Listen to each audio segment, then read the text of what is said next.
இங்கே வந்திருக்கும் மீடியா நண்பர்கள் எல்லாருக்குமே வணக்கம். அந்தோனி அப்படிங்கிற ஒரு ஒரு ஒரு படம், ஒரு சினிமா இலங்கையிலேருந்து உலகத்துக்கு கொடுக்க நாங்கள் ரெடியாக இருக்கோம். அது பார்த்திங்கன்னா சினிமா ரொம்பவே மாறிட்டுருக்கு.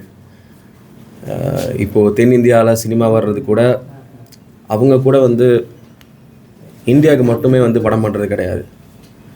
இப்போ அதே மாதிரி வேறு கண்ட்ரிஸ் எடுத்துக்கிட்டால் கூட அவங்களும் அந்த கண்ட்ரிக்கு மட்டும் இப்போ சினிமா பண்ணுறது கிடையாது.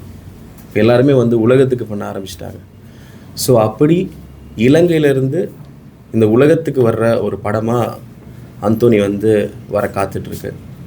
இலங்கையினுடைய அந்த வாழ்வியல், இங்கே இருக்கிற பல கதைகளில் ஒரு அழகான ஒரு குட்டி ஒரு காதல் கதையை உலகத்துக்கு சொல்ல அந்தோனி தயாராக இருக்குது. அதாவது அண்ணா வின்சென்ட் நான் சொன்ன மாதிரி நம்ம வீட்டில் சமைச்ச சாப்பாடை சாப்பிடாம கொட்டுறாங்க அப்படின்னு. அதாவது நம்ம வீட்டில் சமைச்ச சாப்பாடை சில நேரங்களில் நம்ம வீட்டில் சாப்பிடாம பக்கத்து வீட்டில் சாப்பிட நல்லா இருக்குன்னு சொல்கிறாங்க. ஸோ ஏன் அப்போ நம்ம வீட்டில் ஒரு விஷயம் பண்ணால் அதை சாப்பிட்டே பார்க்காம அதை அவாய்ட் பண்ணுறது, அதுவே ஒரு விதமான என்ன சொல்கிறது, அது எப்படிப்பட்ட விஷயங்கிறது மக்கள் நீங்கள் தான் அது பார்க்கணும். இப்போ இது அந்தோனிங்கிற படம் என்னோடய 2வது படம், இலங்கையில் ரிலீஸ் ஆகிற 2வது படம். ஆல்ரெடி அதிரன் அப்படின்னு ஒரு படம் பண்ணியிருக்கேன். நிறைய அது மக்கள் மேலேயும் நம்ம குறை சொல்ல முடியாது. ஏன்னா இதுக்கு முன்னாடி வந்த படங்கள், அதுக்கான சில விஷயங்கள், அவங்களுக்கு பண்ண ப்ரமோஷன்ஸ், அவங்க அதில் டிசப்பாயிண்ட் ஆகிருக்கலாம். ஸோ அதனால் ஒரு படத்தை தியேட்டரில் போய் பார்க்காமலே அந்த படத்தை இது ஸ்ரீலங்கன் படம் இப்படி தான் இருக்கும் அப்படிங்கிற ஒரு மைண்ட் செட்டில் நம்ம மக்கள் இருக்கிறாங்க. அது அவங்க மேலேயும் தப்பு சொல்ல முடியாது.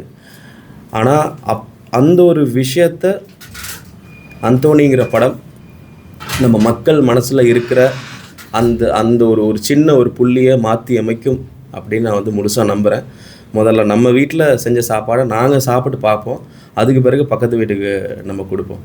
ஏன்னா இப்போது ரீசெண்டாக இந்த படத்தினுடைய audio launch and trailer launch Chennai Prasar லேபில் நடந்துச்சு.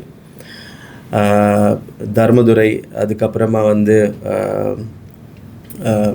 தர்மதுரை போன்ற படங்களை இயக்குன சீனு ராமசாமி சார் இந்த படத்தினுடைய ட்ரெய்லரை பார்த்து கண் கலங்கி அவர் ஸ்டேஜில் பேசுகிறாரு. ஸோ நிறைய நேஷ்னல் அவார்டு வாங்கின ஒரு டிரெக்டர், அவர் மட்டும் இல்லாமல் நிறைய பேர் லெனின் பாரதி சார் வந்திருந்தாங்க. அதுக்கப்புறமா டிரெக்டர் சோமிதரன் வந்திருந்தார். ஸோ அங்கே இருக்கிற மீடியா நண்பர்கள் இந்த படத்தை எங்கேயாவது ஒரு இடத்துக்கு கொண்டு போகணும் அப்படின்னு ஆசைப்பட்றாங்க. ஸோ அயல் நாட்டில் இருக்கிற நம்மளுடைய சக கலைஞர்கள், அதுக்கப்புறமா இயக்குநர்கள் எல்லாரும், அங்கே இருக்கிற மக்களும் இந்த படத்தினுடைய ட்ரெய்லரை பார்த்துட்டு அவ்வளோ ஃபீல் பண்ணுறாங்க. இந்த படம் எப்படியாவது ஜெயிக்கணும்னு ஆசைப்பட்றாங்க. ஸோ நம்ம நாட்டில் தான் இது ஃபுல்லாக நாங்கள் ஷூட் பண்ணியிருக்கோம்.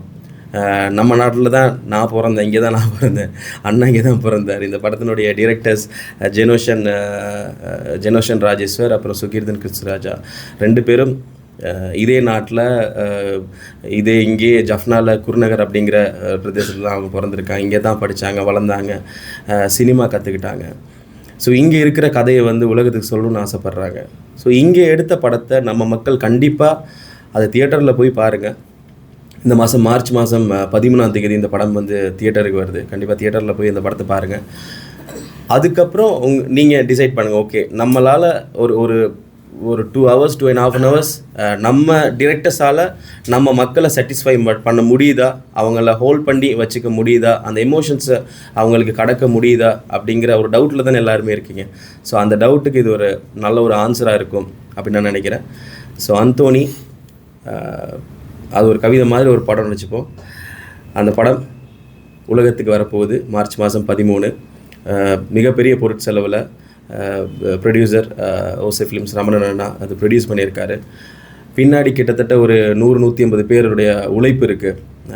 இரவு பகல் பாராமல் தூக்கம் முழிச்சு, எனக்கு தெரிஞ்சு அந்த டிரெக்டர்ஸ் 2 பேர் எனக்கு தெரிஞ்சு ஒரு நாளைக்கு ஒரு 2 hours 3 hours தான் தூங்குறாங்க. ஒரு 20 பேர் பண்ண வேண்டிய வேலையை 2 ஆளாக பண்ணிகிட்ருக்காங்க.